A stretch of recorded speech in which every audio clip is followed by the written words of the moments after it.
dengan bangga mempersembahkan serial Sandiwara Radio Misteri Mak Rompang.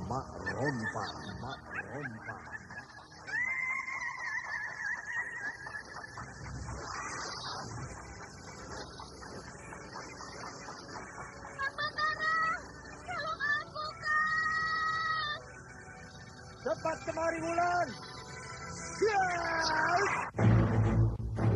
Mak Rompang, kisah bangkitnya kembali setiap 200 tahun. Seorang anak manusia yang dapat berganti wajah dan wujud. Terkadang menjadi seorang gadis cantik teramat cantik. Terkadang menjadi seorang nenek tua renta buruk rupa yang selalu menimbulkan prahara dan malapetaka mengerikan bagi umat manusia.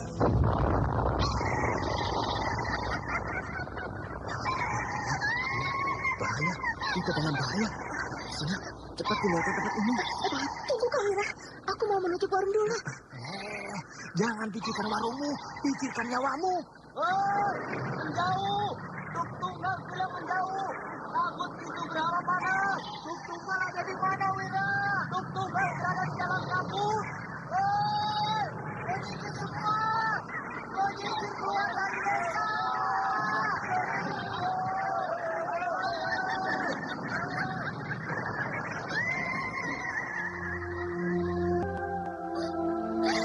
Kang Batara bicara sungguh-sungguh. Iya, karena saya mencintaimu, Wulandari. Mak Rompang diselingi pula tawaria penuh canda serta kisah cinta kasih yang penuh dengan liku-liku kehidupan dari dua insan manusia.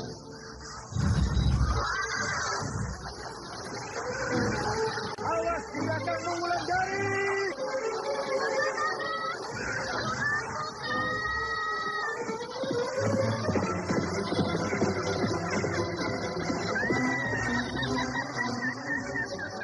Celaka, Wulandari dibawa lari Mak Rompang.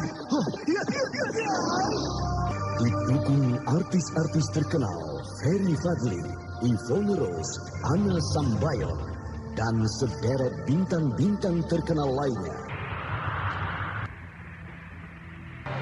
Ikutilah episode ketiga Panji Kebesaran. Panji Kebesaran. Apakah kalian semua siap mempertahankan negara kita? Siap. Apakah kalian bersedia mati untuk kerajaan kita? Bersedia. Hidup kerajaan Dharmasraya! Apa perlumu datang kemari? Saya ingin minta tolong Mak Rompang. Apa itu? Sekarang ini saya mengalami kegagalan berturut-turut. Kegagalan apa? Ki Rekso tidak bisa saya bunuh karena saya belum mendapat petunjuk dari Mak Rompang. Di mana kelemahan ilmu kebal Ki Lura Lubuk Mentilin itu. Lalu Batara pun gagal saya bunuh. Sedangkan Wulandari tidak juga bisa saya ambil jadi istri saya. Tolonglah saya, Mak Rompang.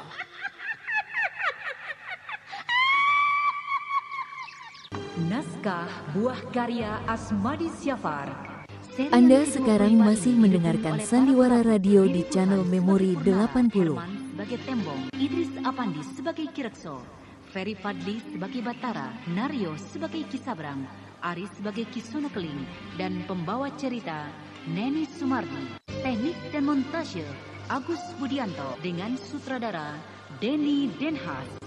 Pada kisah yang lalu diceritakan, Kandini sudah menyaksikan sendiri bagaimana keadaan Lopak di tempat persemayaman Mak Rompang. Lopak seperti mati dan hidup. Dia ada, tapi juga tidak ada.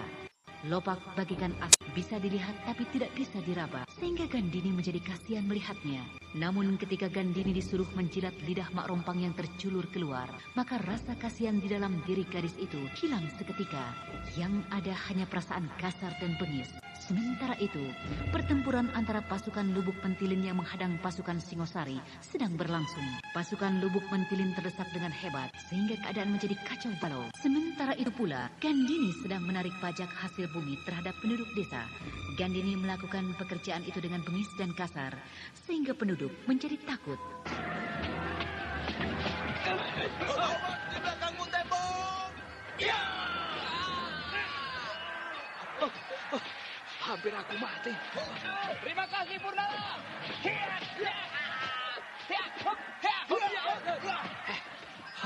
Aku jadi berani. Mundur! Mundur semua! Hari sudah senja! Hentikan peperangan!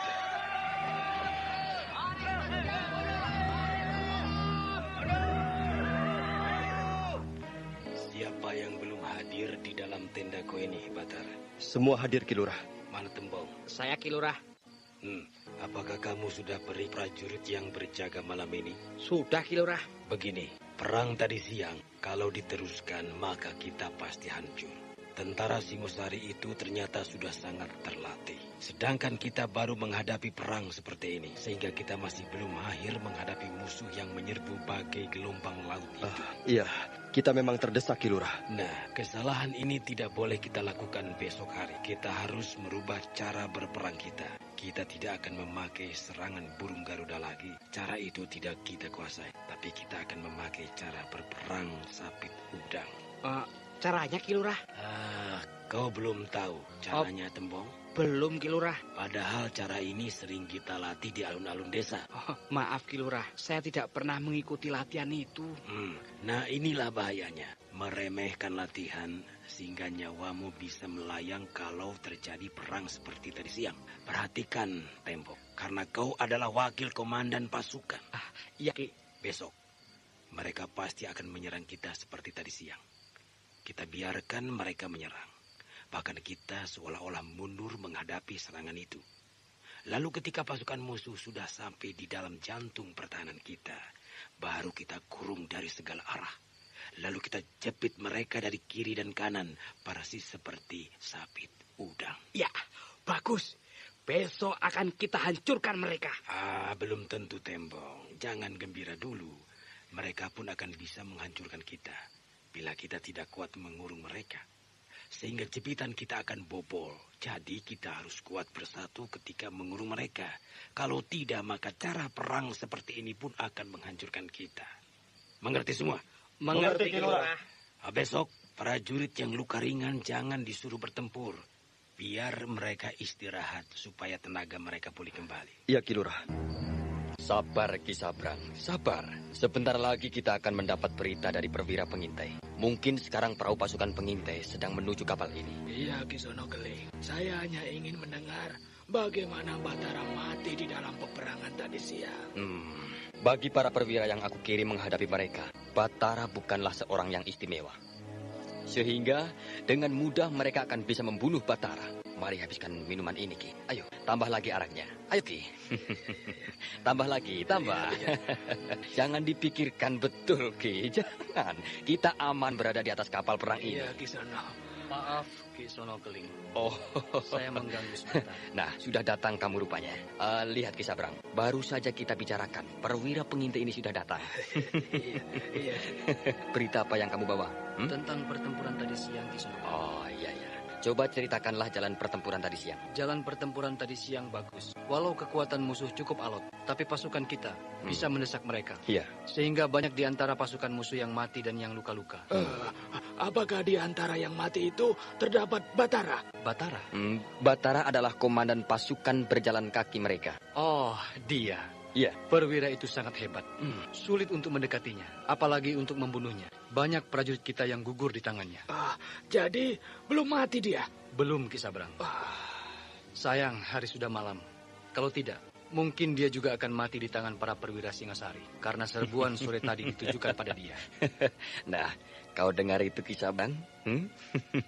Bahwa kematian Batara hanya tinggal menunggu waktu. Tidak sulit bagi pasukanku untuk menghancurkan mereka. Perwira, apakah besok pertempuran akan bisa cepat diselesaikan? Bisa, Ki Sonokeling. Iya. Mungkin pertempuran besok Paling lama hanya setengah hari. Karena kekuatan mereka sudah banyak berkurang. Saya ingin kepala Batara dibawa kemari. Besok akan dibawakan kemari, Kisabrang. Nah, bagaimana? Kisabrang sudah puas? Iya, puas. Tapi saya menunggu hasil peperangan besok. Saya ingin melihat kepala Batara dibawa kemari. Jadi menunggu kepala Batara baru pulang ke Lubuk Mentilin, begitu? Iya, Kisono Keling. Kisabrang rupanya belum yakin kalau kami akan memenangkan peperangan besok. Pasukanmu sudah siap, Batara? Siap, Ki Lurah. Pasukan berkudamu sudah siap, Purnala? Siap, Ki Lurah. Kau sudah siap membantu Batara, Tembong? Sudah, Ki Lurah. Jalankan apa yang kita rundingkan tadi malam. Jangan sampai kita kocar-kacir seperti kemarin. Mereka belum mau menyerbu kita, Ki Lurah. Mereka rupanya menunggu gerakan kita. Tapi lihat, perlahan-lahan mereka maju. Iya, perlahan-lahan mereka maju. Kini siapkan pasukan panahmu. Kita hujani pasukan terdepan mereka dengan panah. Begitu mereka terkejut, maka kita serbu serentak. Lalu baru kita mundur, seolah-olah kita terdesak. Sehingga mereka akan masuk ke dalam jebakan kita. Baik. Pasukan panah! Panah!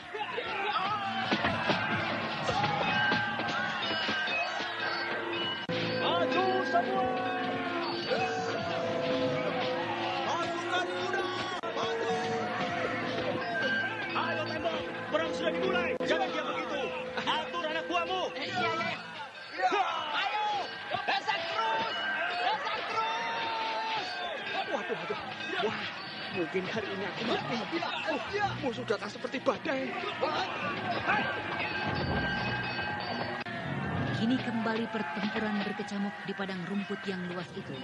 Setetes demi setetes darah merah mulai membasahi rumput hijau yang sudah berwarna kusam karena darah yang tertumpah kemarin belumlah kering. Pasukan Singosari memang pasukan tangguh. Walau Kirekso sudah mempersiapkan siasat perang yang jitu, namun tampak jelas mereka bukan tandingan pasukan Singosari yang terlatih dengan baik. Kini Kirekso dan pasukannya mencoba mundur. Mundur bukan untuk memasang jebakan seperti yang telah mereka rencanakan, tapi mundur karena prajurit Lubuk Mentilin banyak yang gugur. Ki Lurah dan Batara mencoba bertahan untuk... Anda sekarang masih mendengarkan Sandiwara Radio di channel Memori 80. Lalu Purnala menggebrak kudanya ke tengah-tengah pasukan musuh. Purnala tidak sadar kalau musuh sudah mulai menguasai pertempuran.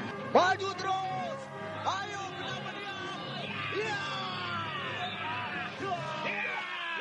Jangan ke sana, berbahaya. Jangan Orang bersejati. Tidak ada kata-kata bahaya, Batara. Iya!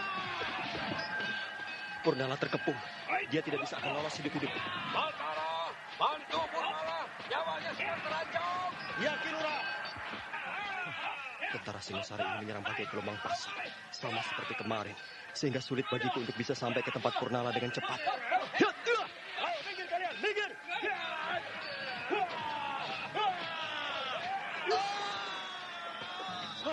Purnala kena. Aku harus kerahkan seluruh kepandaianku untuk menolong Purnala. Tiba-tiba Batara melompat dari kuda tunggangannya. Dia bagikan terbang di atas ratusan prajurit musuh.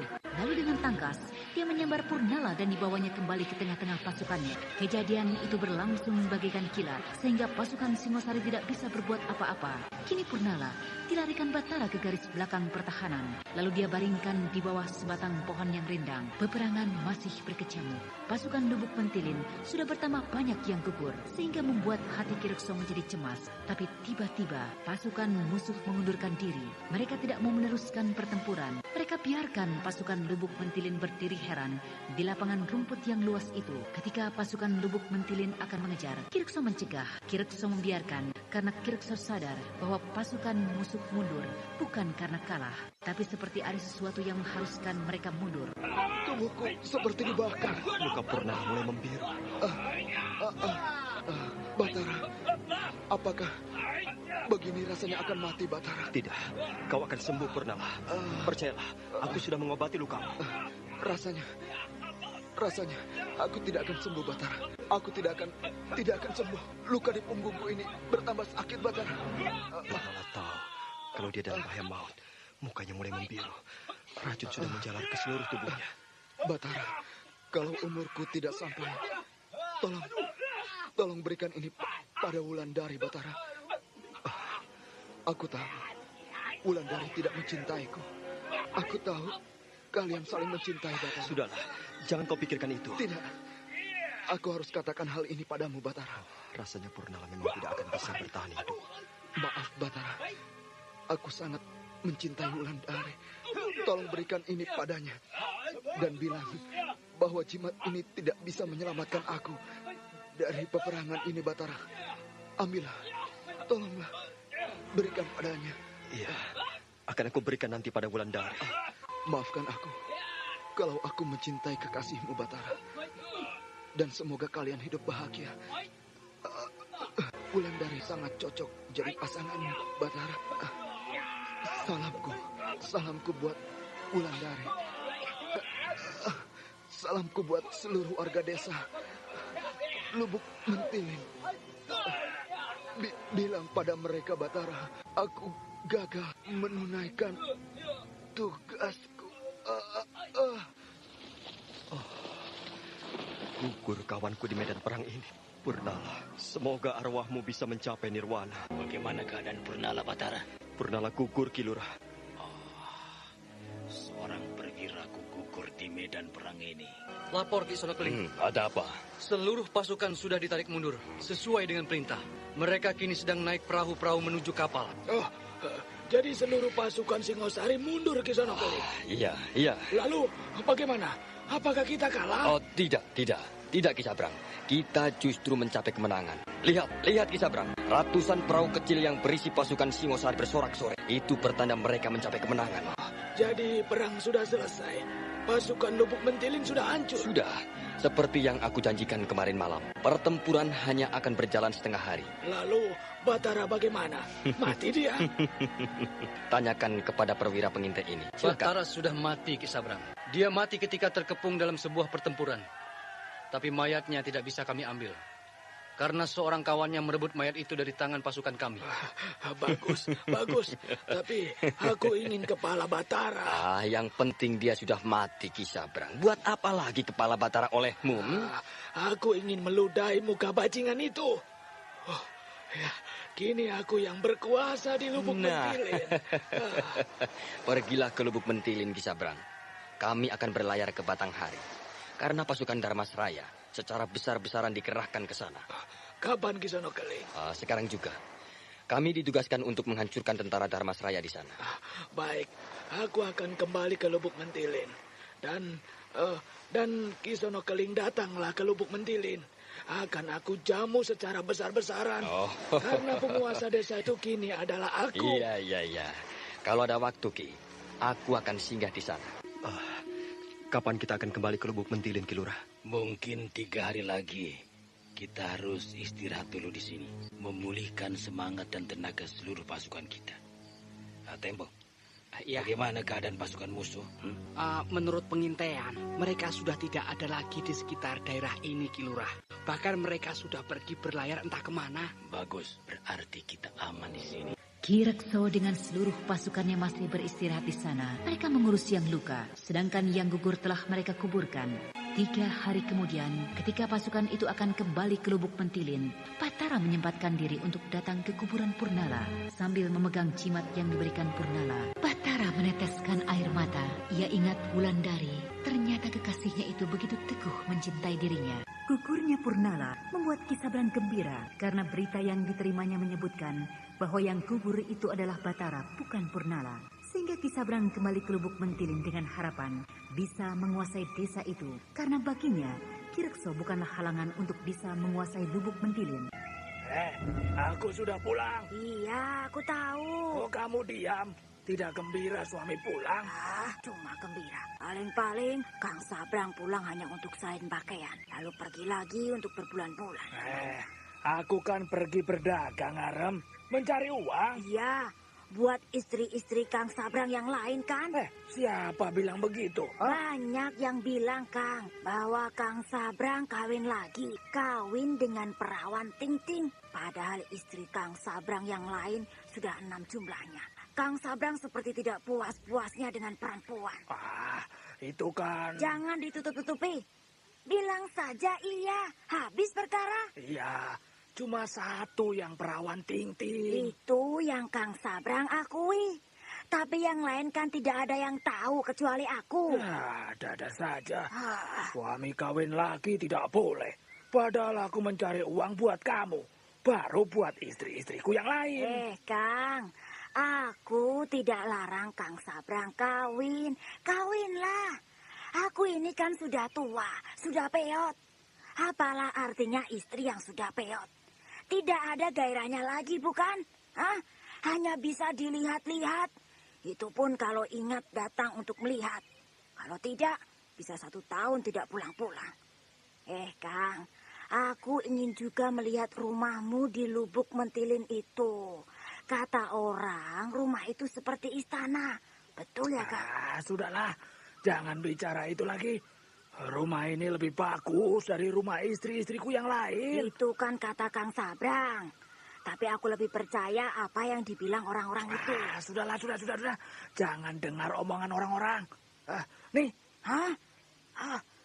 Buat aku uang sebanyak ini, Kang. Untuk membuat rumah yang bagus, Kang. Kang Sabrang memang suami yang baik. Bukan. Bukan, tapi buat beli sawah. Apa? Beli sawah? Dari dulu Kang Sabrang kan tidak suka beli sawah. Kenapa sekarang harus beli sawah? Sudahlah, borong semua sawah yang ada di belakang rumah kita ini. Tapi harganya jangan mahal-mahal. Buat apa, Kang? Siapa yang akan mengerjakan sawah itu nanti? Suruh orang lain yang mengerjakannya. Lalu? Bayar mereka. Tapi jangan mahal-mahal. Dan kalau ada orang yang menanyakan apakah Ki Sabrang itu punya sawah, bilang iya. Juga bilang bahwa yang mengerjakan sawah itu adalah adikmu. Tapi sekarang dia ikut aku. Sehingga terpaksa sawah-sawah itu dikerjakan oleh orang lain. Loh. Kok aneh, Kang? Kapan aku punya adik? Sudah, kerjakan saja apa yang aku suruh. Dan ingat, hasil panennya harus kau berikan padaku. Buat apa aku harus mengurus sawah itu kalau hasil panennya untuk Kang Sabrang? Arem, hartamu kan sudah banyak. Buat apa lagi hasil panen? Buat apa? Sudah, urus apa yang aku suruh. Iya, nanti aku urus. Nah, aku pergi. Pergilah. Kan masih banyak rumah istri-istri yang lain yang harus Akang datangi, iya kan? Aku banyak urusan, Arem. Urusan pemerintah, bukan mengurusi perempuan, tahu? Urusan pemerintah, Kang. Loh, sejak kapan Kang Sabrang jadi abdi dalam kerajaan itu? Alah, banyak-banyak kamu. Jadi, Ki Sabrang melihat kalau Kang Batara gugur di medan peperangan itu? Tidak, Gandini. Tapi aku mendapat laporan dari kurir, begitu. Bahkan hampir seluruh pasukan Lubuk Mentilin hancur. Yang tersisa hanya sedikit. Sudah berapa lama perang itu terjadi? 2 minggu yang lalu. Kang Batara, lalu bagaimana dengan Ki Lurah? Mungkin selamat. Semoga saja Ki Lurah itu mampus di peperangan. Sehingga desa ini benar-benar di bawah kekuasaanku. Ki Sabrang tidak bertemu dengan Ki Lurah? Tidak. Kang Batara, tidak akan pernah lagi aku bisa mencintai orang lain. Aku benar-benar mencintaimu, walau kau belum mencintai diriku. Biar berita kematian Batara ini tersebar sendiri ke seluruh desa. Sehingga aku akan lebih leluasa mendekati Wulandari. Wulandari.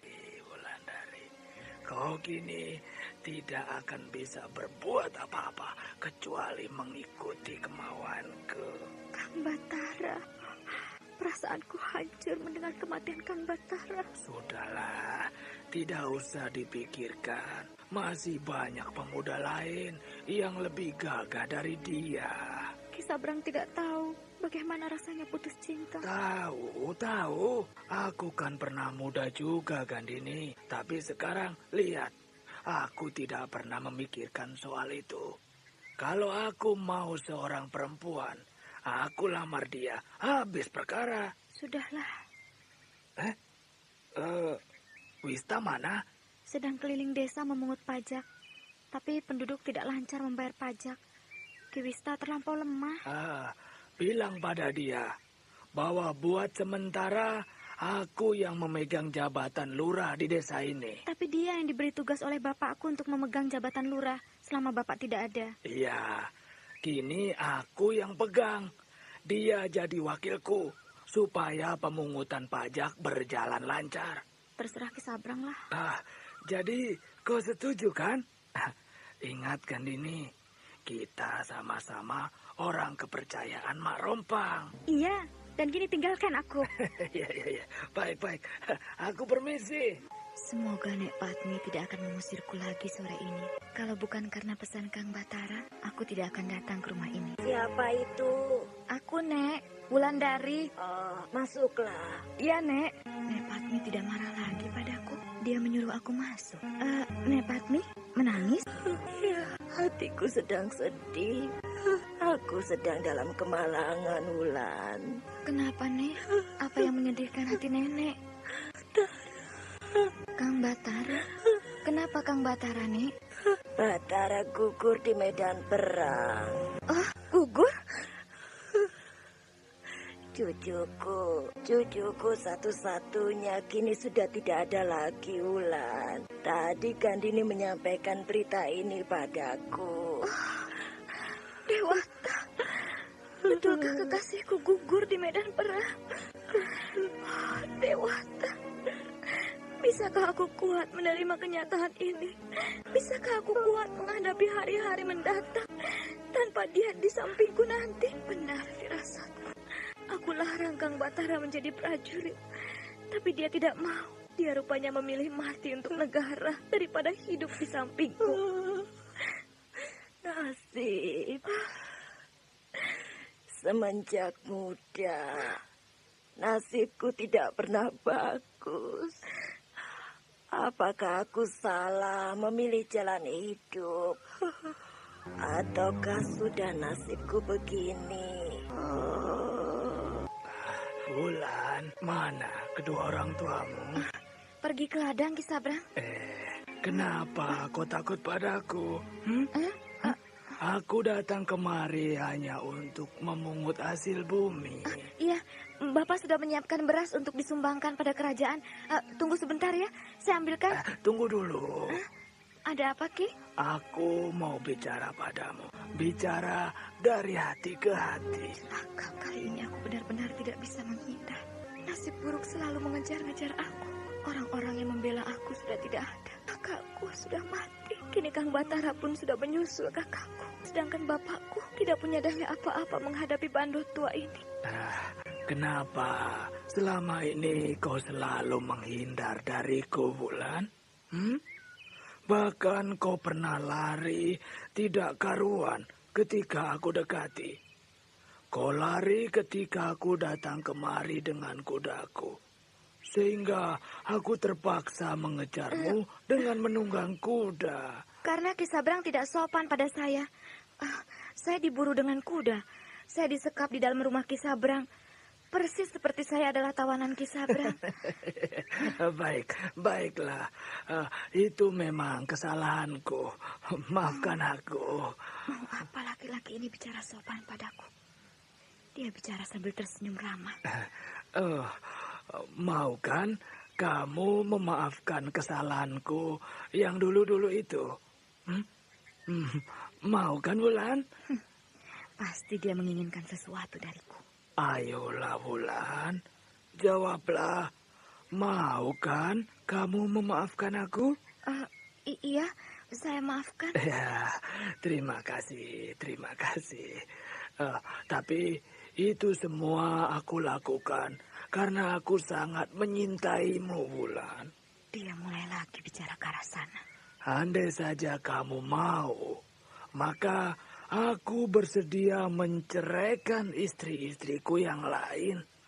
Aku muak mendengar bicara laki-laki tua ini. Bagaimana? Maksud Ki Sabrang? Dari dulu kan sudah jelas apa maksudku, Wulan. Aku ingin kamu jadi istriku. Maaf, Ki. Saya... Jangan menolak, Wulan. Kau akan bahagia menjadi istriku. Kedudukanku sekarang sudah bertambah hebat. Aku gini melamar. Anda sekarang masih mendengarkan Sandiwara Radio di channel Memori 80. Saya masih sedih.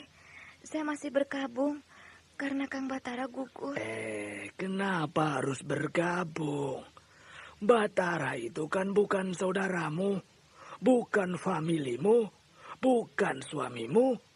Ya, tapi terserahlah.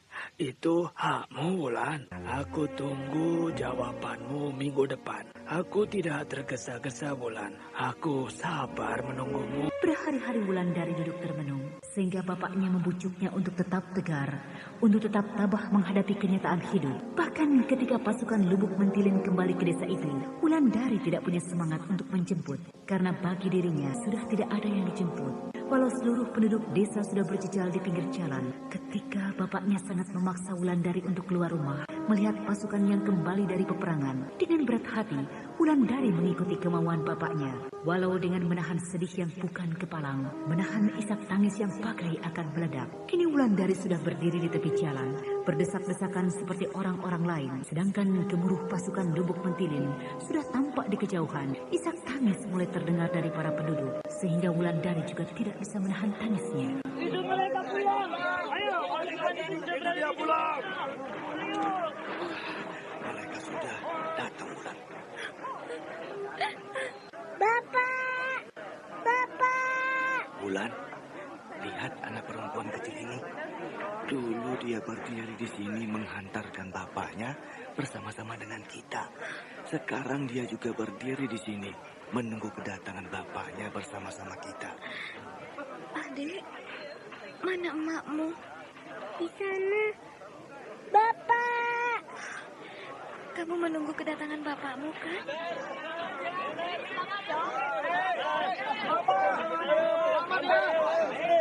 Bapak! Bapak saya tidak ada. Bapak saya tidak ada. Wulan, bapak anak ini juga tidak ada di antara barisan pasukan itu. Sudah deh, nanti kakak yang buatkan mainan untukmu, ya? Bagaimana, Tembong? Kita mampir di rumah Kisabrang ini? Kalau Kisabrang, bagaimana, Batara? Kita buat perhitungan dengan lintah darat itu. Tapi bagaimana dengan Kilurah? Kita kan hanya disuruh mengadakan pengintaian orang-orang Singosari di sini, bukan untuk mencari Kisabrang. Iya, kita tidak boleh membuat keributan di Muara Siau ini. Baik, kita selidiki saja kehidupan Kisabrang di desa ini. Batara dan Tembong memasuki desa Muara Siau. Mereka menunggang kuda perlahan-lahan. Sedangkan penduduk desa tidak curiga pada mereka. Karena baju perang yang selama ini mereka pakai, sudah mereka ganti dengan baju orang biasa. Baju orang kebanyakan. Sehingga orang-orang tidak akan tahu kalau kedua pemuda itu adalah dua orang prajurit kerajaan yang baru saja kembali dari perang yang mengerikan. Namun sebenarnya, Batara ditugaskan oleh Kirekso untuk mengawasi daerah Muara Siau dari penyelusupan orang-orang Singosari. Sehingga Batara dan Tembong tidak bisa pulang bersama dengan pasukan mereka. Dengan berita kematian Batara, Kisabrang merasa bertambah leluasa untuk merebut Wulandari. Lintah darat itu tidak perlu tergesa-gesa. Ia yakin bahwa Wulandari akan bisa diraihnya. Tembong, ya. Lebih baik kita tampatkan kuda-kuda ini di sini. Kita berjalan kaki saja memasuki desa ini. Baik. Kamu ya, sebentar lagi aku akan kembali. Nah, merumputlah di sini. Ayo, kau lihat perempuan itu. Gayanya seperti tuan tanah. Dia menunjuk ke sana kemari. Wah, mungkin dia bertengkar dengan laki-laki itu. Kita dekati mereka. Tidak usah. Buat apa kita campuri urusan orang? Oh, dia bertengkar semakin seru. Akan aku tanya pada perempuan ini. Ya, Batara ya.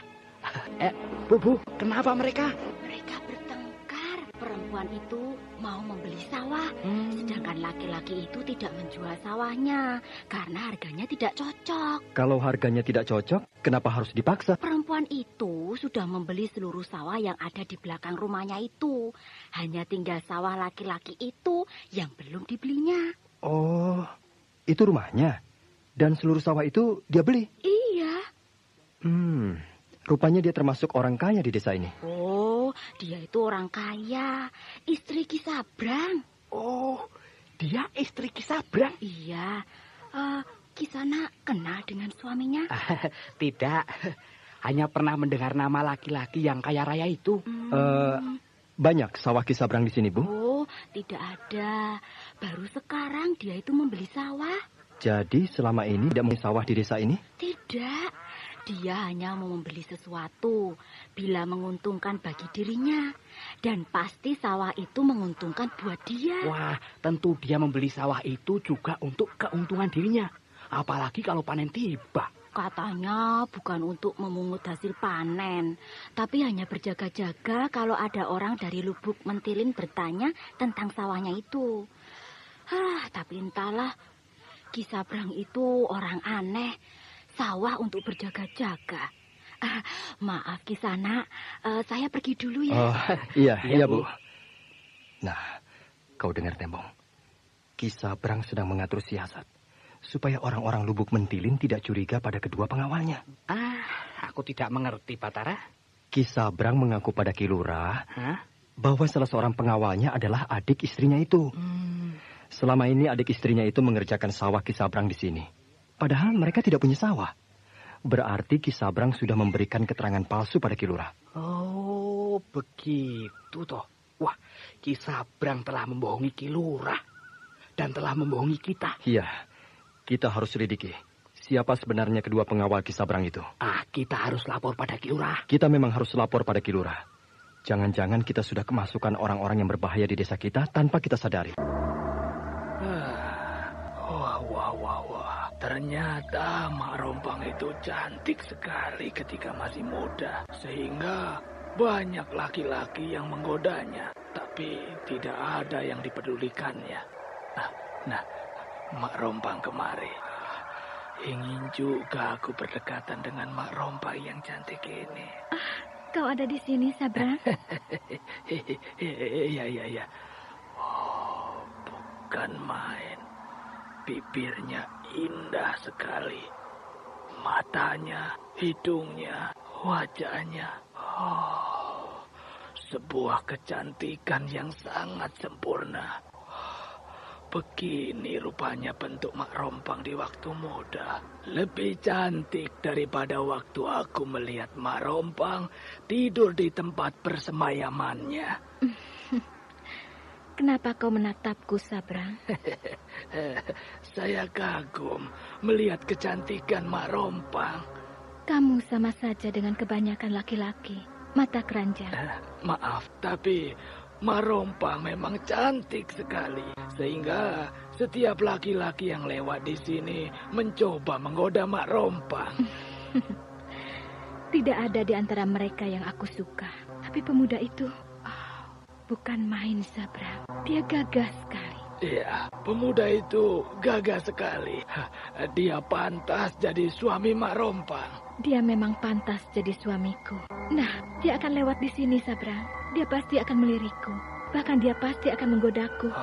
Tentu. Pasti dia akan tergila-gila pada Mak Rompang. Rupanya dia satu-satunya yang tidak tertarik pada kecantikanku. Mungkin laki-laki itu sombong, Mak Rompang. Di hadapanku, tidak ada orang yang bisa berbuat sombong. Akan aku tundukkan dia. Lihatlah. Bunga kemboja kristal. Sama dengan yang aku miliki. Ya, bunga ini akan bisa menundukkannya. Tunduklah kau padaku. Lihat, Sabrang, dia berhenti berjalan. Bahkan kini dia melihat kepadaku. Jadi bunga ini bisa untuk menundukkan orang? Bisa. Kini laki-laki itu menuju kemari. Dia kagum melihat kecantikanku. Jadi bunga ini bisa untuk menundukkan seseorang. Terima kasih, Mak Rompang. Terima kasih, Mak Rompang. Akan aku tundukkan Wulandari dengan bunga kemboja. Mana Mak Rompang tadi? Aku bermimpi. Aku bermimpi tentang kecantikan Mak Rompang. Dan dalam mimpi itu Mak Rompang mengatakan bunga. Ya, pasti bunga kemboja yang aku miliki itu bisa untuk menundukkan orang. Akan aku coba untuk menundukkan Wulandari. Ya, pasti berhasil. Tidak usah kau pikirkan terus, Wulan. tidak usah bersedih terus. Orang yang sudah mati tidak akan hidup lagi. Nah, kini yang harus kau pikirkan adalah dirimu, masa depanmu. Mau apa Ki Sabrang kemari? Mau mengambil beras untuk disetor ke kerajaan kan? Dia masih belum mengerti apa yang aku maksudkan. Iya kan? Iya. Walau soal pajak bumi bukan urusanku lagi. Pajak bumi urusan Ki Lurah. Tapi aku akan membantu Ki Lurah mengambilnya. Kalau begitu akan saya ambil sekarang. Nah, ini kesempatanku untuk mempergunakan bunga kemboja ini. Begitu dia keluar dari dalam, akan aku tiupkan bunga kemboja ini ke arahnya. Persis seperti yang aku lihat di dalam mimpi tadi malam.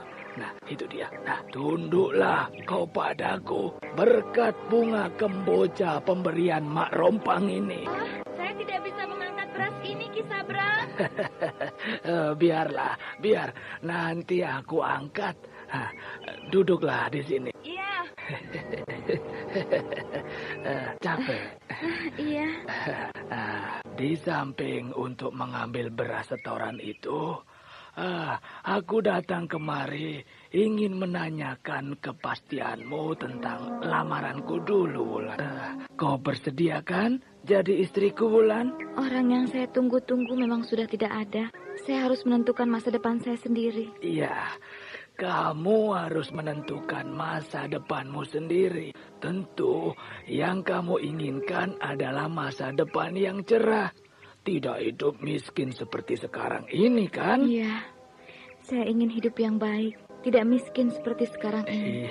Iya, aku bisa memberikan kesenangan padamu. Aku bisa memberikan kekayaan padamu, Wulan. Asal kau terima lamaranku. Ayo, jawablah. Saya bersedia jadi istri Ki Sabrang. Betul, Wulan? Tidak perlu saya ulang 2 kali kan, Ki Sabrang?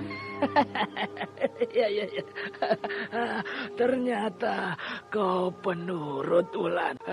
Kau akan aku bahagiakan seumur hidupmu. Nah, sekarang kau akan aku boyong ke rumahku, ke rumah kita. Ke rumah kita? Bukankah rumah itu Ki Sabrang buatkan untuk Yati? Bukan untuk saya, kan? Bukan. Rumah itu aku buatkan untukmu. Bukan untuk Yati. Bukan untuk orang lain, Wulan. Baiklah, kalau begitu besok saya ke sana. Kenapa harus menunggu besok? Sekarang saja, Wulan. Saya kan harus bilang dulu pada kedua orang tua saya, Ki Sabrang. Saya kan harus pamit. Kalau soal pamit pada orang tuamu, sekarang saja kita pamit. Kedua orang tua saya tidak ada di rumah. Jangan khawatir. Biar kedua pembantuku mencari orang tuamu. Lalu suruh kedua orang tuamu menyusul ke rumah kita. Jadi sekarang kita berangkat? Iya, sekarang. Baiklah, saya akan berkemas-kemas. Hebat. Sungguh hebat pengaruh bunga kemboja ini. Aku mendapat ilmu yang ampuh. Tidak percuma aku berteman dengan Mak Rompang. Lihat, Wulan. Baru saja kita sampai. Kedua orang tuamu juga sudah sampai menyusul kita ke rumah ini. Berarti kedua pesuruh Ki Sabrang itu pesuruh yang cekatan. Wah, mereka adalah pesuruh-pesuruh pilihan. Nanti mereka juga akan jadi pesuruh-pesuruhmu. Tapi aku akan carikan pesuruh-pesuruh wanita mendampingimu. Kau akan aku buat sebagai seorang permaisuri. Kau tinggal perintah. Tinggal tunjuk, maka semua akan dilaksanakan oleh para dayang-dayangmu. Nah, ibumu sudah senyum-senyum dari jauh. Hanya bapakmu yang masih cemberut. Dia rupanya masih tidak suka aku menjadi calon suamimu, Wulan. Wulan? Ma? Wulan, kenapa jadi begini, Wulan? Bapak tidak usah sedih. Saya sudah pikirkan baik-baik. Mana jalan yang harus saya tempuh untuk masa depan saya, Pak? Iya. Sudahlah, Diro. Anakmu sudah memilih jalan yang terbaik untuk hidupnya. Kau pasti sudah berbuat curang terhadap anakku, Ki Sabrang. Apa maksudmu, Diro? Kau pasti sudah mengguna-gunai anakku, sehingga dia menurut begitu saja padamu. Aku tidak pernah menggunakan cara-cara yang tidak terhormat seperti itu untuk mendapatkan seorang istri. Tanya saja pada anakmu. Kang Diro, bukan pertengkaran yang harus kita pikirkan sekarang. Tapi kapan perkawinan ini akan dilaksanakan? Iya, itu yang harus dipikirkan. Karena anakmu sudah tidak mau lagi tinggal di rumah kalian. Dia sudah menyatakan bahwa hari ini akan tinggal di sini. Tidak peduli sudah jadi istriku atau belum. Kurang ajar. Ki Sabrang ini pasti sudah mengguna-gunai anakku. Aku tidak yakin Wulandari menurut begitu saja pada kemauan dia. Ayolah, putuskan.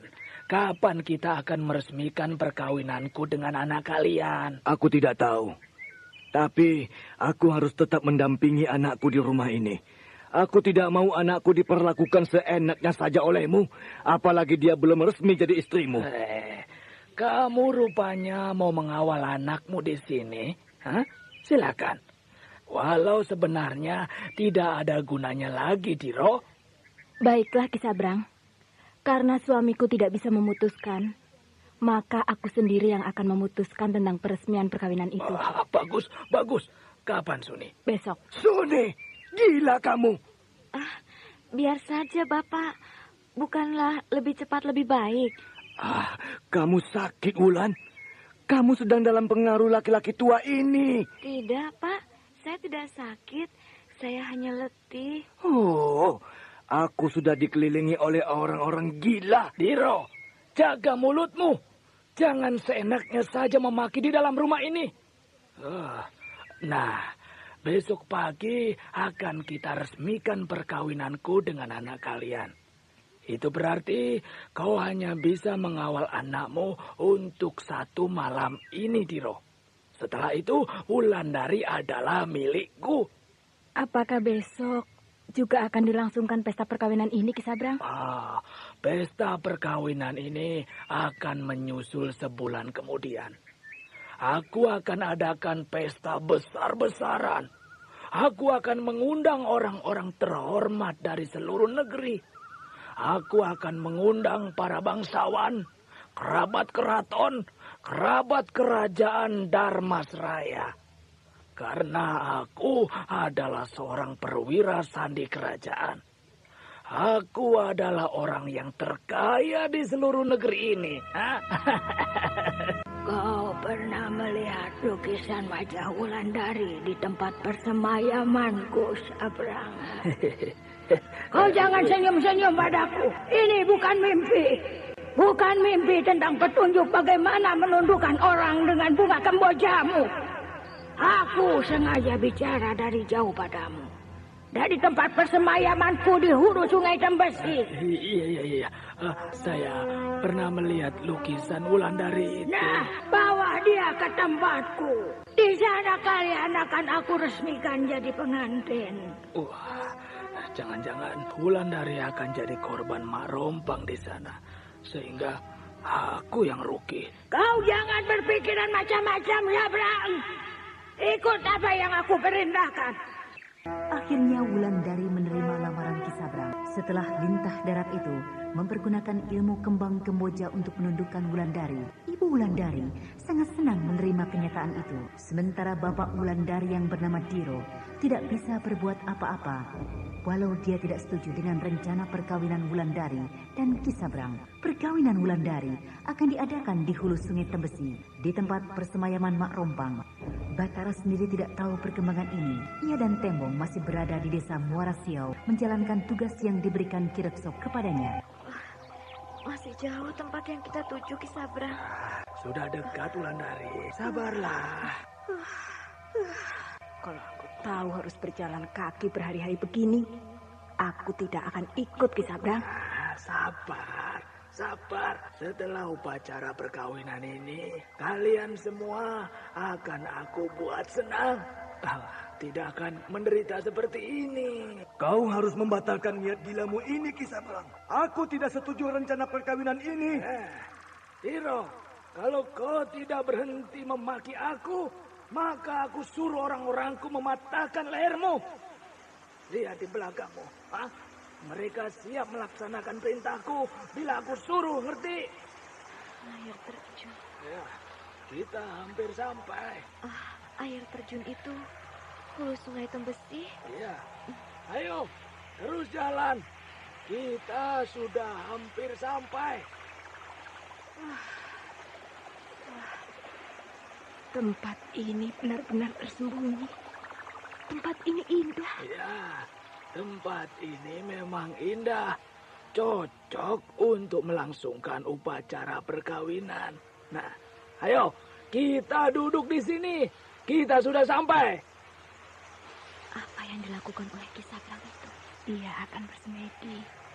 Mungkin minta selamat pada penghuni tempat ini. Wulan, duduk di sini. Duduk di sampingku ini. Bagaimana, Mak? Tidak apa-apa. Duduklah. Anda sekarang masih mendengarkan Sandiwara Radio di channel Memori 80. Duduk semua. Jangan berdiri begitu. Lintah darat ini sudah seenaknya memerintah. Seolah-olah aku dan keluargaku sudah dibawa kekuasaannya. Tiro, duduk bersila. Jangan berdiri begitu. Ini tempat suci. Aku duduk, sedangkan kedua pengawalnya hanya berdiri bersedekap tangan. Kang Il tidak usah keras kepala begitu. Sebentar lagi kita akan bahagia, Kang. Aku belum pernah melihat upacara perkawinan seperti ini. Ikuti saja. Kalau kisah bermacam-macam pada Wulandari, maka pisauku ini akan menembus jantungnya. Lihat! Aduh, ada apa, Mucak? Dia mau membunuh Ki Sabrang dengan belat ini. Tanganku. Kurang ajar kau, Diro. Ikat dia, Mucak. Iya. Aduh. Nah, diam kamu di situ. Diro ada-ada saja. Lepaskan aku. Lepaskan aku. Bapak ada-ada saja. Biar saja bapakmu, Wulan. Nanti kalau upacara ini selesai, baru aku lepaskan ikatannya. Iya, Ki. Ayo, mari. Duduk kembali di sini ya. Iya, Ki.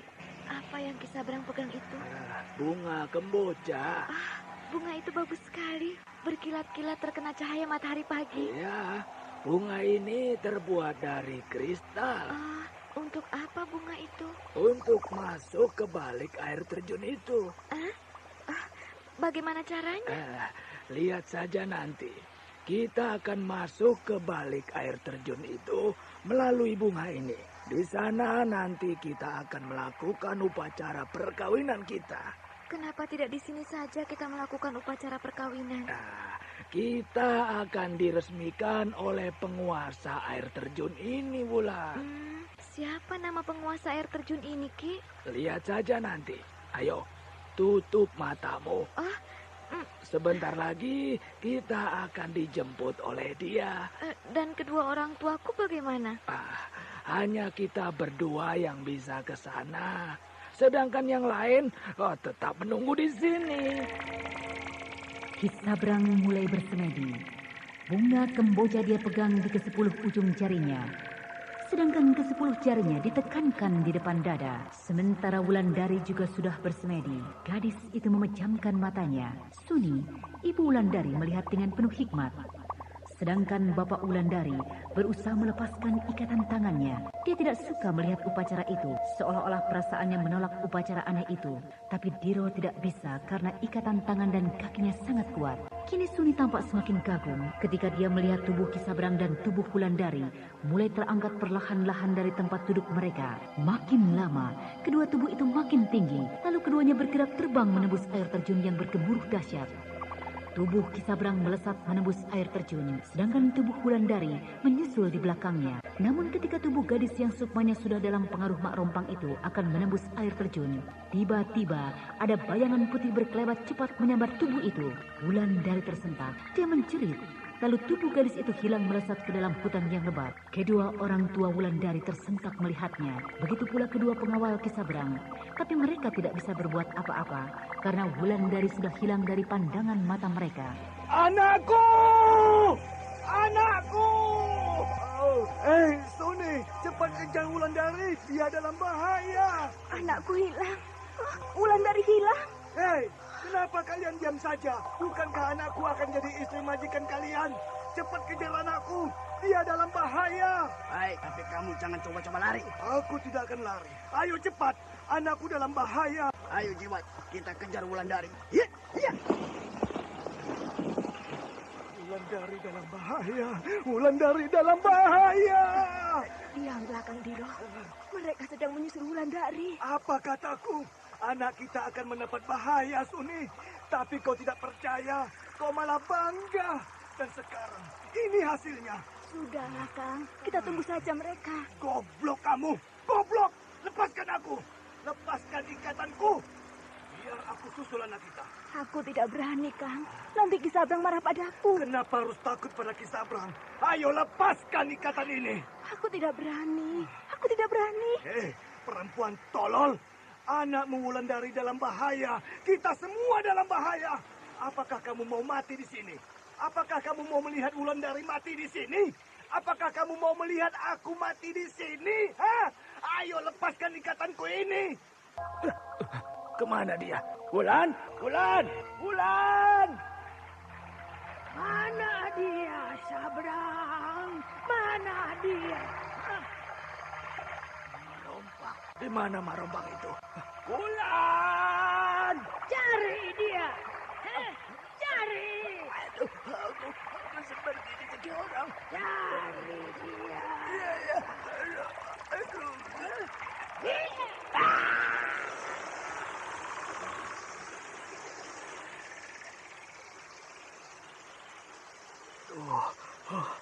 Aku dilempar oleh Marombang dari balik air terjun itu. Ki Sabrang. Mana Wulandari? Mana? Di mana kalian sembunyikan dia? Tidak tahu. Aku tidak tahu, Ki. Kau pasti tahu. Kemana dia, Diro? Anakku terpelanting ke dalam hutan itu. Orang-orangku kemana? Mereka mengejar Wulandari, Ki Sabrang. Lalu kalian diam saja. Kenapa tidak kalian cari Wulandari? Bagaimana aku harus mencari anakku kalau aku terikat begini? Suni, lepaskan ikatan suamimu. Lalu cari anak kalian. Iya, Ki. Ayo, berdiri kamu, Diro. Cari anakmu. Jadi kapan perkawinan akan dilangsungkan, Ki Sabrang? Cari anakmu, goblok. Iya, Ki. Ayo, Kang. Di mana saya? Di mana saya? Kau berada di tempatku. Siapa nenek? Aku bernama Yesepi. Yesepi? Iya, Wulan. Nenek tahu nama saya. Sejak dulu aku sudah tahu namamu, Wulan. Mana Ki Sabrang? Mana calon suami saya? Nanti, sebentar lagi dia datang. Saya harus bertemu dengan Ki Sabrang. Saya harus bertemu dengan calon suami saya itu. Tenanglah. Aduh, kepala saya pusing. Kamu sakit. Tidurlah, biar aku obati. Tidak, saya harus bertemu dengan dia sekarang. Saya harus melangsungkan upacara perkawinan. Saya harus pergi ke hulu sungai Tembesi. Aduh. Gadis ini sudah terpengaruh oleh kekuatan Mak Rompang. Aku harus tutup jalan darahnya supaya tidak bicara lagi. Lihat. Pingsan dia. Dia akan sadar menjelang sore nanti. Kini aku bebas untuk mengobatinya. Gadis ini sudah terkena ilmu hitam yang berbahaya. Sehingga ingatannya hanya pada Ki Sabrang itu saja. Akan aku buatkan obat untuknya. Baru kali ini aku melihat jelas wajah Wulandari. Pantas, semua laki-laki tergila-gila pada gadis ini. Kecantikannya luar biasa. Kecantikan yang tiada bercacat sedikit pun. Jangankan laki-laki. Aku sendiri pun kagum melihat kecantikan. Semoga obat ini bisa menyembuhkan dia. Kasihan. Semuda dan secantik ini sudah dirusak oleh Mak Rompang. Persis perkiraanku. Menjelang sore dia sadar. Saya haus. Minumlah ini, Wulan. Aku sudah siapkan minuman ini dari tadi untuk. Iya. Air apa ini, Nek? Air bunga raya. Air pelepas dahagamu. Saya pusing. saya jadi pusing. Dunia ini seperti berputar. Aduh, saya mual. Obat itu mulai bekerja. Semoga Wulandari bisa sembuh. Apa itu? Apa yang sudah saya muntahkan itu? Itu penyakitmu yang keluar dari tubuhmu, Wulan. Dia bergerak. Benda itu bergerak seperti belut. Benda itu seekor belut hitam. Dia mendekati saya, Nek. Dia menjalar ke arah saya. Dia menyeringai. Jangan bergerak. Diam saja. Akan aku kirimkan kembali belut ini pada majikannya. Pergilah kau kepada majikanmu. Hiat! Dia terbang sambil menggeliat-geliat seperti ular. Dia akan kembali pada majikannya, Kisabrang. Kisabrang? Ya, Kisabrang yang mengirimkan belut hitam itu ke dalam tubuhmu. Kenapa harus Kisabrang, Nek? Bukankah kamu akan melangsungkan upacara perkawinanmu dengan Kisabrang? Saya tidak tahu. Kisabrang, saya hanya ingat Kisabrang datang ke rumah meminta beras untuk disetor pada kerajaan. Sebenarnya kau sedang menjalankan sebuah upacara perkawinan bersama Kisabrang di hulu sungai Tempesi. Lalu ketika tubuhmu sedang melayang di udara, tubuhmu tiba-tiba oleng. Kau sedang dalam keadaan sadar dan tidak. Maka aku sambar tubuhmu, lalu aku bawa kemari, Wulan. Saya akan jadi istri Kisabrang? Iya. Saya tidak pernah tahu, Nek. Saya tidak pernah tahu kalau saya akan jadi istrinya. Karena kau dalam pengaruh ilmu hitam Kisabrang. Ilmu yang berbentuk belut hitam tadi. Saya tidak mau. Saya tidak mau jadi istri Kisabrang. Kau tidak usah cemas, Wulan. Kau akan aman bersamaku di sini. Saya berada di mana ini, Nek? Kau berada di tempatku, di Padepokan Telaga Sore. Ada yang jatuh di atas batu itu. Belut hitam. Belut hitam itu melihat padaku. Dia menyeringai. Dia seperti marah padaku. Kisabrang masih memperhatikan belut hitam yang menjalar di atas batu. Belut itu menjalar ke arahnya, sedangkan gigi-gigi belut itu tampak jelas. Gigi-gigi yang tajam dan runcing. Gemuruh air terjun meninggahi suasana yang mengerikan itu karena kaki Kisabrang sudah dijalari oleh belut hitam tersebut. Hilangnya Wulandari membuat Mak Rompang marah pada Kisabrang. Sayang Mak Rompang tidak mempunyai kekuatan apa-apa sehingga terhindarlah Kisabrang dari amukan perempuan siluman itu. Sementara kedua orang tua Wulandari sibuk mencari anaknya yang hilang dengan tiba-tiba. Belut ini mulai menjalar ke kakiku. Aduh, dia menggigit jempol kakiku. Belut ini melobangi jempol kakiku. Dia masuk. Dia masuk ke dalam jempol kakiku. Dia masuk ke dalam jempol kakiku. Belut itu masuk ke dalam tubuhku. Aduh. Dia menjalar ke dalam perutku. Aduh. Marompang! Tolong aku, Marompang! Di dalam perutku ada belut hitam. Aduh, bagaimana ini? Belut itu tidak bergerak lagi. Dia diam di dalam perutku. Rasanya lebih akrab kalau kau memanggilku Nyi Sepi. Iya. Saya waktu itu tidak tahu kalau saya minta kawin dengan Kisabrang, Nyi Sepi. Karena kau dalam pengaruh kekuatan ilmu belut hitam itu. Ilmu yang didapatnya dari Mak Rompang. Kalau saja waktu itu saya jadi kawin dengan Bando tua itu, hancurlah hidup saya. Kisabrang adalah laki-laki busuk. Dia bertambah busuk lagi setelah jadi budak Mak Rompang. Jadi hati-hatilah kau, Wulan. Karena tai lalat di bibirmu itu, maka kau akan selalu menjadi incaran Mak Rompang. Iya. Saya sekarang sadar nih, kenapa saya yang menjadi incaran Mak Rompang. Kasihan ya, gadis-gadis yang hidup di masa lalu itu. Mereka semua mati di tangan Mak Rompang, karena ada tai lalat di bibirnya. Semoga saya tidak mengalami nasib yang sama seperti mereka. Itu sebabnya, kau akan aku beri ilmu-ilmu penjaga diri, Wulan. Supaya kau terhindar dari bencana itu. Karena selama hidupmu, kau tetap akan jadi incaran Mak Rompang. Iya. Wulan. Iya, Nyi. Sudah 1 minggu kau di sini, tapi kau selalu murung. Apakah kau tidak suka tinggal di sini bersama aku? Nyi, saya rindu kampung saya. Saya rindu kedua orang tua saya, Nyi. Apakah boleh saya pulang ke kampung saya? Boleh. Tapi apakah kau akan selamat selama kau di sana? Sedangkan Kisabrang masih berada di sana. Berarti Mak Rompang juga akan selalu mengancammu di sana. Maukah Nyi Sepi menemani saya pulang ke kampung? Kalau saya sudah bertemu dengan kedua orang tua saya akan ikut kembali pulang kemari bersama dengan Nyi Sepi. Aku ikut bersamamu bukan berarti kau akan selamat dari ancaman Mak Rompang, Bulan. Aku bukan jaminan untuk keselamatanmu. Lihatlah ini. Oh, tangan kiri Nyi Sepi tidak ada? Ini akibat perkelahianku dengan Mak Rompang. Itu sebabnya bahwa aku bukan jaminan untuk menjaga keselamatanmu pulang ke. Selama saya di sini, saya tidak pernah memperhatikan bahwa di balik jubah Nyi Sepi yang panjang itu, Nyi Sepi tidak mempunyai tangan kiri lagi. Sudahlah, lebih baik kita diam di sini. Di sini kita mendapat kedamaian, jauh dari segala hidup keduniaan yang licik dan busuk. Kalau umur kita masih panjang, maka kita akan dipertemukan dengan kedua orang tuamu. Iya, Nyi. Tapi bagaimana kalau Mak Rompang sampai kemari? Tempat ini sudah aku pagar, Bulan. Hanya orang yang aku izinkan saja bisa masuk ke tempat ini. Tapi kalau kita keluar dari tempat ini, aku tidak bisa memagar. Karena dunia ini sangat luas.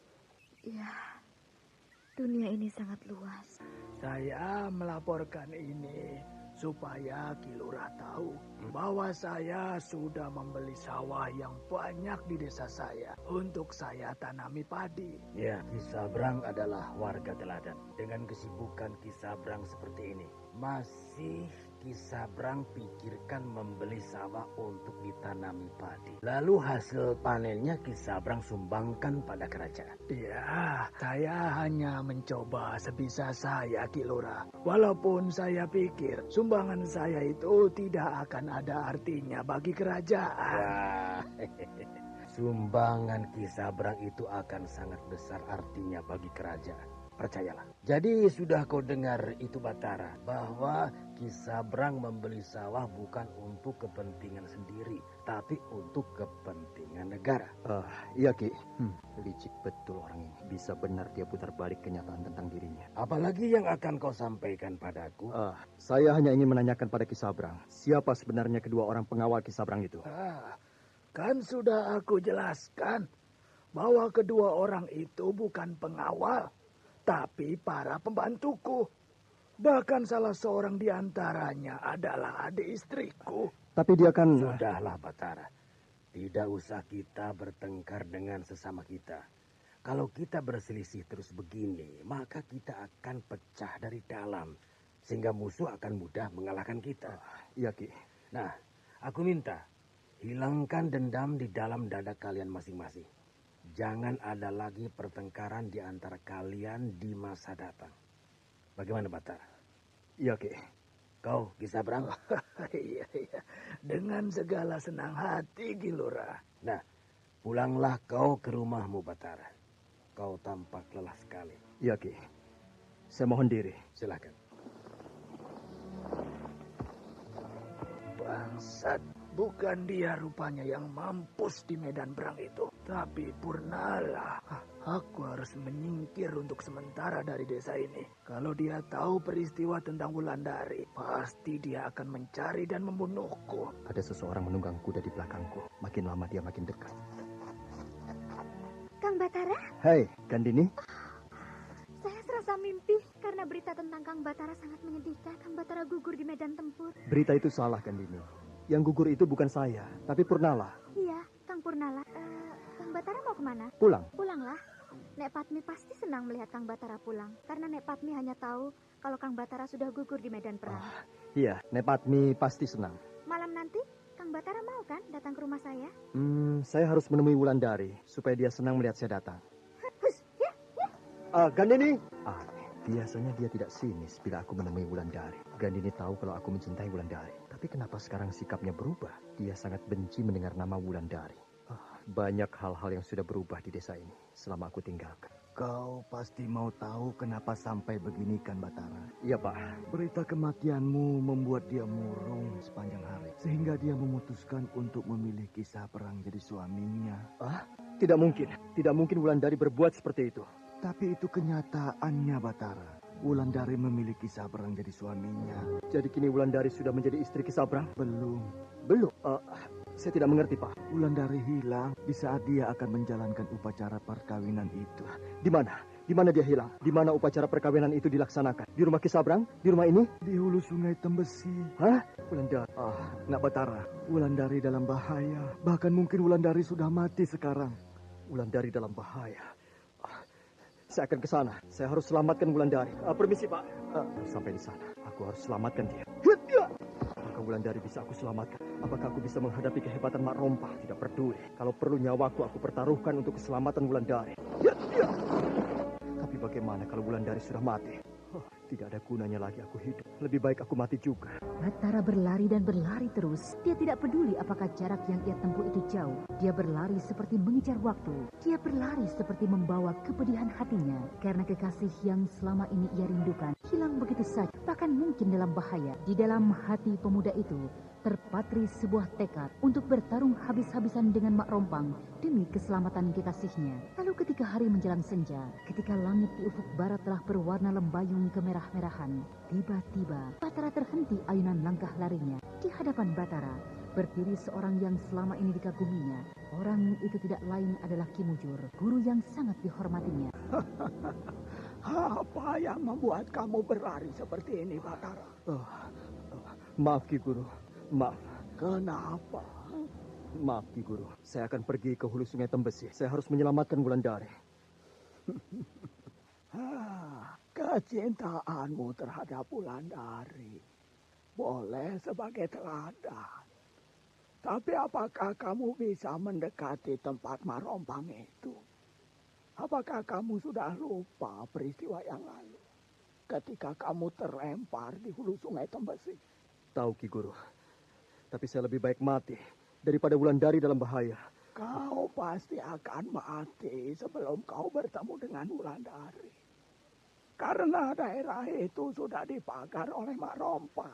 Saya memilih mati, Ki Guru. Kata-katamu bukanlah kata-kata seorang kesatria. Percuma kau menjadi seorang komandan pasukan kerajaan. Kalau menghadapi persoalan begini saja, keputusanmu adalah mati. Maaf, Ki Guru. Saya terlampau mengikuti perasaan saya. Tapi saya tidak tahu lagi apa yang harus saya lakukan. Kau memang harus pergi ke sana, Batara. Biar hatimu puas. Tapi untuk masuk ke dalam tempat Mak Rompang, kau tidak akan bisa kecuali dengan ini. Apa ini, Ki Guru? Anda sekarang masih mendengarkan Sandiwara Radio di channel Memori 80. Maka kau akan bisa masuk ke dalam persemayaman iblis betina itu. Nah, ambillah. Untuk saya, Ki Guru? Terima kasih, Ki Guru. Terima kasih. Masuklah ke sana. Karena Mak Rompang tidak dalam bahaya. Dia sedang tertidur nyenyak di persemayamannya. Dia sedang menunggu kebangkitannya 15 tahun lagi. Kesempatan saya untuk membunuhnya nanti. Percuma, Batara. Dia tidak akan mati. Walau kau bunuh bagaimanapun. Karena dia sudah mati ratusan tahun yang lalu. Dia akan tetap bangkit kembali bila waktunya sudah sampai. Apa yang harus saya lakukan di sana, Ki Guru? Kerjakanlah seperti niatmu pertama. Mencari Wulandari. Baik, Ki Guru. Akhirnya sampai juga aku ke hulu sungai Tembesi ini. Akan aku coba keampuhan tusuk konde ini. Nah, tusuk konde ini sudah aku genggam dalam tanganku. Kini aku menunggu keampuhannya. Tiba-tiba aku sudah sampai di sini. Jalan ini bertabur batu putih yang indah berkilat. Mungkin jalan ini menuju tempat persemayaman Mak Rompang. Aku harus ke sana. Lorong yang panjang. Di kiri kanan lorong ini hanya diterangi oleh beberapa obor. Aku harus terus. Tolong bangunkan aku. Benar, gadis ini bicara padaku. Siapa namamu? Dan bagaimana kamu sampai di sini? Dia diam saja. Dia tidur. Ya, tidur nyenyak. Pasti bukan dia yang bicara tadi. Mungkin aku salah dengar. Atau mungkin hanya perasaanku saja. Lebih baik aku mencari Wulandari. Jangan pergi dulu. Tolong lepaskan aku. Tolong lepaskan aku. Kamu bicara pada saya? Dia diam saja. Dia masih tertidur pulas. Batara lupa pesan gurunya bahwa jangan menghiraukan suara-suara yang didengarnya di tempat persemayaman Mak Rompang. Kini Batara tampaknya mulai masuk dalam jebakan Mak Rompang, sehingga Batara berada dalam bahaya besar. Namun Batara tampaknya sedang terkesima melihat gadis yang tidur nyenyak di tempat tidur yang indah. Batara tidak sadar kalau gadis itu adalah Mak Rompang, sedangkan Wulandari yang dicarinya berada di pertapaan Telaga Sore milik Niseti.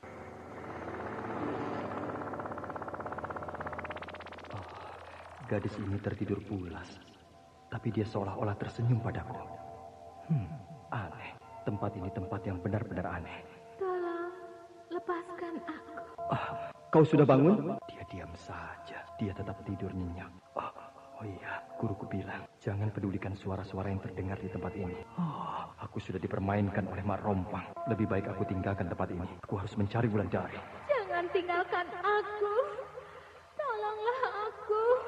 Aku tidak boleh memperdulikan suara itu. Aduh! Rambut gadis itu membelit kakiku. Rambut ini membelit seperti ular. Lepas belitannya. Selamat aku. Kenapa rambut gadis ini tiba-tiba bisa membelit kakiku? Kenapa tiba-tiba bisa terurai panjang begini? Kini rambut itu menjalar di lantai. Aku harus waspada. Gila. Rambut itu tegak seperti ular kobra. Dia akan menyerangku.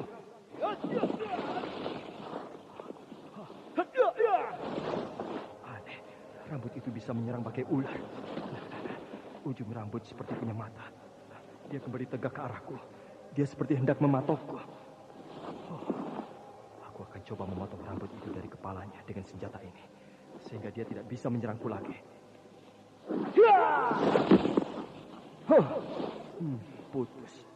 Putus aku babat dari pangkalnya.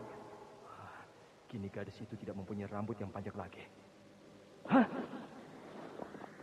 Rambut itu kini tergantung di langit-langit ruangan ini. Rambut itu lebat dan panjang. Rambut itu kini mekar pakai jala. Dia tutup seluruh langit-langit ruangan ini. Aku akan dijalannya. Dia menyerangku. Berbahaya.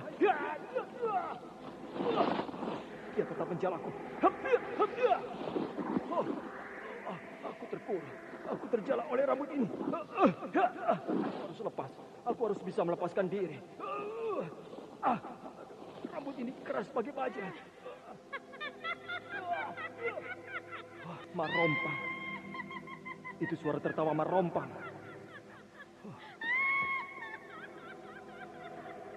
Selamat datang di tempatku, anak muda. Kata Kimuja, kalau kita dalam bahaya, kita harus tenang. Tidak boleh cemas, tidak boleh putus asa. Ya, aku tidak boleh putus asa. Aku harus bersemedi untuk memusatkan seluruh kekuatanku. Selamat datang, anak muda. Hilang. Rambut itu hilang perlahan-lahan. Dia tidak memurungku lagi. Rambut itu sudah bersatu kembali dengan kepala gadis itu. Seolah-olah tidak pernah terputus. Suasana di tempat ini sama seperti pertama-tama aku masuk tadi. Seolah-olah tidak pernah terjadi apa-apa. Rupanya aku harus melawan dengan ketenangan dan kesabaran. Bukan dengan kekerasan seperti tadi. Rupanya tadi hanya perasaanku saja. Rasa aku yang dipermainkan oleh kekuatan Mak Rompang. Tolong lepaskan aku. Tolong. Aku tidak peduli lagi pada gadis itu. Aku harus mencari Wulandari. Batara mencari jalan di sekeliling ruangan. Ketika dia melihat ada tangga batu menuju ke bawah tanah, maka dengan hati-hati Batara menuruni tangga itu. Sesampainya di bawah, Batara terkejut. Dia berada di sebuah ruangan yang pengap berbau amis. Bahkan di ruangan itu penuh dengan kemenyan. Di balik kepulan asap yang tebal itu, Batara melihat sederetan sel-sel yang berjeruji besi. Di dalam sel-sel itu tampak manusia-manusia yang tinggal kulit dan tulang. Batara terkesima. Dengan cepat dia lihat satu persatu isi sel itu. Mungkin di antara mereka terdapat Wulandari. Namun sia-sia. Tidak satupun di antara mereka terdapat Wulandari. Lalu ketika Batara sampai pada sel yang paling ujung, Batara terkejut. Dia melihat Yati terkurung di dalamnya. Tubuh Yati sudah mulai kurus. Tangan Yati menggapai-gapai ke arah Batara. Batara,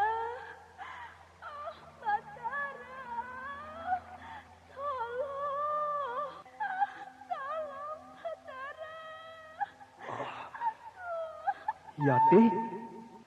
Yati? Iya, aku Yati. Tolong lepaskan aku. Lepaskan aku. Ternyata kau ada di sini. Lepaskan aku. Tolong lepaskan aku, Batara. Diam di sana. Aku akan buka pintu besi ini.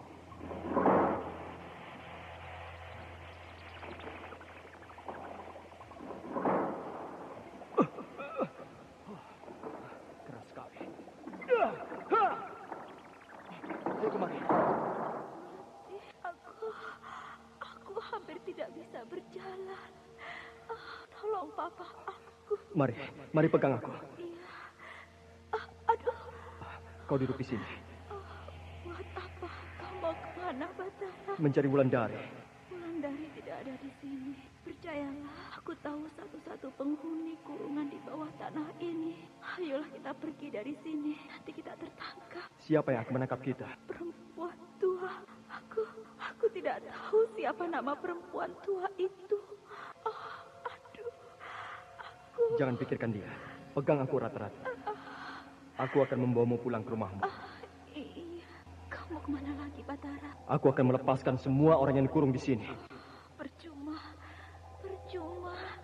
Percayalah kau. Kenapa percuma? Lihat. Mereka minta dikasihani. Mereka juga minta dilepas dari kurungan-kurungan ini.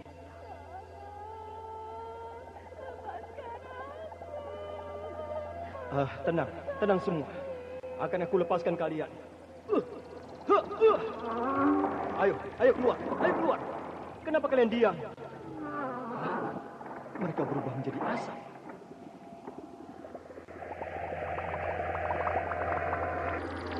Mereka hilang perlahan-lahan. Percuma, Batara. Tapi kau tidak percaya. Kenapa bisa begitu? Karena mereka sudah terlalu lama di sana, sehingga tubuh mereka habis dihisap oleh siluman itu. Kalau begitu, kita harus cepat-cepat meninggalkan tempat ini. Iya, kita harus cepat pergi dari sini. Nah, pegang aku. Aku akan membawamu keluar dari tempat ini. Tusuk konde bertua. Aku akan kembali keluar dari tempat ini. Antarkan aku.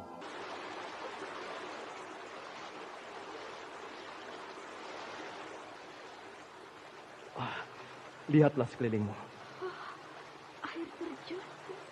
Air terjun hulu sungai Tembesi. Kita sudah berada di luar tempat persemayaman iblis tadi. Iya, kita bebas. Aku ingin pulang, Batara. Aku ingin pulang ke rumah orang tuaku. Aku akan antar kamu ke rumahmu. Mari. Akhirnya sampai juga kita, Yati. Iya. Setelah berjalan hampir 2 minggu. Iya. Yati? Iya. Kita sudah sampai di rumahmu. Gadis ini seperti mau pingsan. Pak Kiwon, buka pintu, Pak. Kau, Batara? Iya, Pak. Aku datang bersama Yati, Pak. Yati? Iya. Oh, anakku. Oh, Yati. Iya, aku datang, Pak. Tubuh anakku berasap. Batara. Cepat kita bawa masuk. Iya. Datang saja. Letakkan di sini saja. Ya.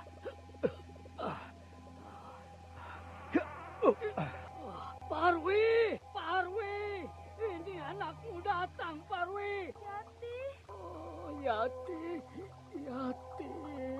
Oh, kenapa dia jadi begini, Batara? Yati, kita sudah sampai, Yati. Anakku, tubuhmu berangsur-angsur jadi tengkorak. Yati, anakku jadi mayat. Apakah aku tidak salah lihat? Apakah selama 2 minggu ini aku berjalan dengan mayat Yati? Sungguh ganas ilmu Mak Rompang itu. Bapak dan Emak tidak usah sedih. Saya bahagia sudah bisa kembali ke alam nyata. Setelah hampir 1 tahun saya dipenjara oleh iblis perempuan itu. Kini uruslah jasad saya sebaik-baiknya karena saya sudah mati secara wajar. Kepada Batara, saya ucapkan terima kasih banyak. Kau telah mengembalikan saya ke alam yang damai ini. Walau saya kembali sudah berupa mayat. Yati! Aku! Kau diambil istri oleh Kisabrang. Kau pergi baik-baik. Kau pergi dengan gembira.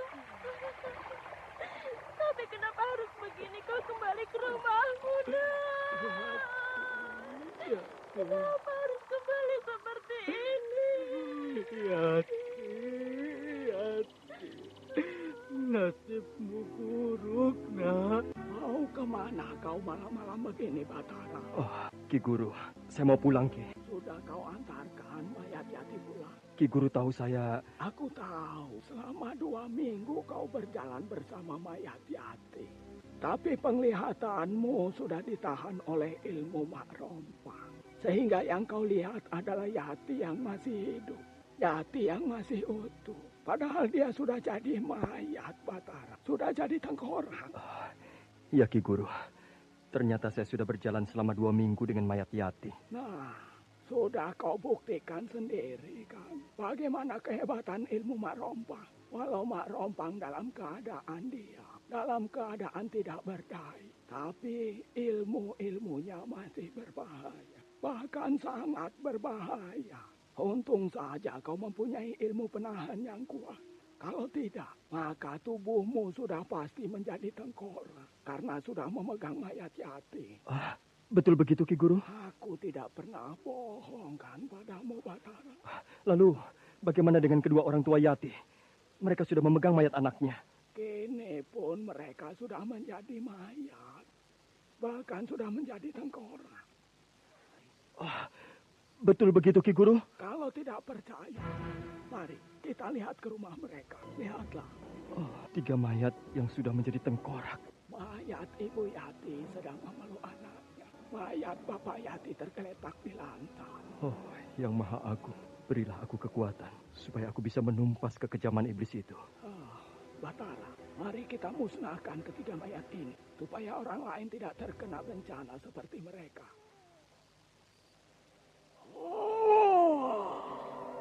Hanguslah kalian. Ya. Ilmu apa ini, Ki Guru? Aku belum pernah belajar ilmu ini. Inilah ilmu Dewi Api. Api itu membakar tanpa menyentuh benda yang ada di sekeliling. Ilmu Dewi Api.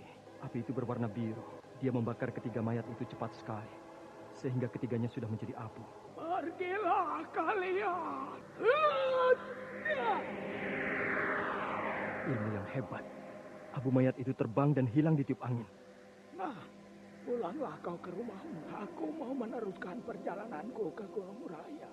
Ke Padepokan Sri Guntur. Terima kasih, Ki Guru. Dan selamat jalan. Salamku buat nenekmu. Akan saya sampaikan salam Ki Guru. Ingat, Batara. Ilmu yang kau miliki belum ada apa-apanya untuk menghadapi Mak Rompang nanti. Datanglah ke Gunung Raya kalau tugasmu di sini sudah selesai. Baik, Ki Guru. Ini yang disebut ilmu Dewi Air, Wulandari. Ilmu ini adalah untuk pemunah ilmu Dewi Api. Itu sebabnya aku memilih tinggal di tepi telaga ini. Sehingga aku mudah melatih ilmu ini. Jadi harus dilatih di dalam telaga ini, Nyi Sepi? Iya, karena yang kita hadapi adalah perempuan iblis. Iblis yang selalu berteman dengan api. Iya, Nyi Sepi. Nah, lihat ini. Nyi Sepi dan Wulandari sedang berdiri di tepi telaga sore, telaga yang indah dan damai. Di sekeliling telaga itu tumbuh bunga beraneka warna, sedangkan kupu-kupu berbagai warna tampak terbang berkejar-kejaran dari bunga satu ke bunga yang lain. Bahkan kadang-kadang burung-burung kecil terbang di atas kepala gadis yang cantik itu, sedangkan rambut Wulandari diikat ringkas dengan pita merah jambu. Gadis itu siap belajar ilmu kedikjayaan dari Nyi Sepi yang sudah dianggap sebagai orang tuanya sendiri. Nah, saudara pendengar, bagaimanakah kelanjutan cerita ini? Untuk mengetahui jawabannya, ikutilah lanjutan kisah ini pada seri berikutnya. Demikianlah tadi serial Sandiwara Radio Misteri Mak Rompang episode ketiga, Panji-Panji Kebesaran, dipersembahkan oleh PT Puri Pariwara 5 bekerja sama dengan PT Sinar Effendi Murni, produsen tablet obat kuat Aladina, obat terlambat bulan Menpas Kapsul, tablet obat kuat dan Pegalinu Duta Rema, dan jamu godok Cap Gorilla. Terima kasih atas perhatian Anda. Sampai jumpa.